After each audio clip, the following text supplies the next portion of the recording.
पंजाब में वलसाड़ पुलिस का operation. Valsad police ने लुधियाना में बाजार में वेश बदलकर आरोपी को पकड़ा। वलसाड़ की नाबालिग लड़की को प्रेम जाल में फंसाकर शादी का लालच देने वाले युवक को वलसाड़ पुलिस ने लुधियाना से गिरफ्तार किया है। पुलिस ने 10 दिनों तक लुधियाना में कभी आइसक्रीम बेचने वाला बनकर तो कभी सरकार के वोटर आईडी बनाने वाले विभाग के सरकारी कर्मचारी बनकर आरोपी को पकड़ा है। वलसाड़ सिटी पुलिस ने नाबालिग की मेडिकल जांच कराई और प्रारंभिक पूछताछ के बाद नाबालिग की कस्टडी उसके परिजनों को सौंप दी गई। वलसाड़ शहर पुलिस ने युवक का मेडिकल परीक्षण कराया और आगे की जांच कर रही है। फेब्रुआरी 22 ના રોજ એક અપહરણનો ગુનો દાખલ કરવામાં આવ્યો હતો। એક 15 વર્ષની બાળકી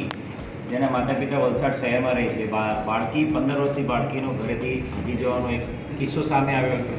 તાત્કાલિક અપહરણનો ગુનો દાખલ કરીને તપાસ હાથ ધરવામાં આવી હતી। બાળકીના માતા પિતાને કોઈ વ્યક્તિ ઉપર શક નહોતો અને એમને કોઈ ખ્યાલ પણ નહોતો કે એમની બાળકી છે કોઈના સંપર્કમાં હતી।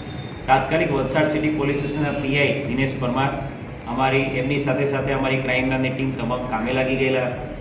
આ બનાવને ધ્યાને રાખીને વલસાડ શહેર અને આસપાસના તમામ વિસ્તારો, રેલવે સ્ટેશનના વિસ્તારો,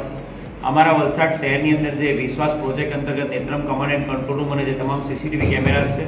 એની સાથે સાથે તમામ બસ સ્ટેશન, રેલવે સ્ટેશન અને તમામ સ્કૂલ્સની આસપાસના અને તમામ સીસીટીવી કેમેરા ચેક કરવામાં આવ્યા હતા। 100થી વધુ કેમેરા ચેક કરવામાં આવ્યા હતા અને સીસીટીવી કેમેરા ચેક કરવાની સાથે સાથે જે હ્યુમન ઇન્ટેલિજન્સ આધારે માતા પિતા છેલ્લા 2 મહિનામાં કઈ જગ્યાએ ફરવા ગયેલા છે, કઈ જગ્યાએ એમણે કોઈ અન્ય વ્યક્તિના સંપર્કમાં આવ્યા છે, એના આધારે એક ચોક્કસ વ્યક્તિ જેનું નામ રોહિત માતા પ્રસાદ શર્મા છે ઉર્ફે રોહિત પંડિત, જે ઓરિજિનલી આગ્રાનો છે, આ વ્યક્તિના સંપર્કમાં આ પરિવારના સભ્યો થોડાક દિવસો પહેલાં એમણે જ્યારે ઉત્તર પ્રદેશ ગયા હતા ત્યારે આવ્યા હતા એવી ચોક્કસ માહિતી મળી હતી અને જેના આધારે અને સીસીટીવી કેમેરાના આધારે કરવામાં આવી હતી। એની સાથે સાથે આરોપીના સગા સંબંધી એવા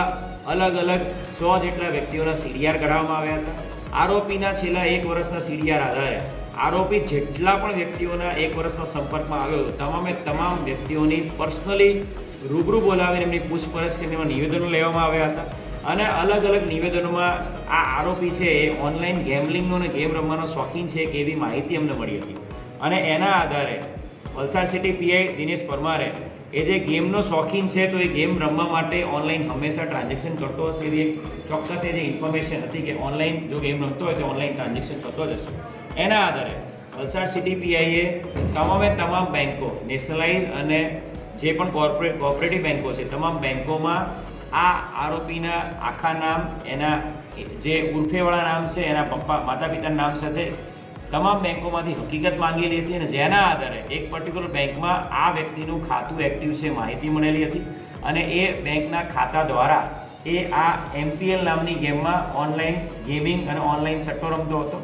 અને એ બેંકના ખાતા આધારે આ ચોક્કસ ખાતામાં ટ્રાન્ઝેક્શનો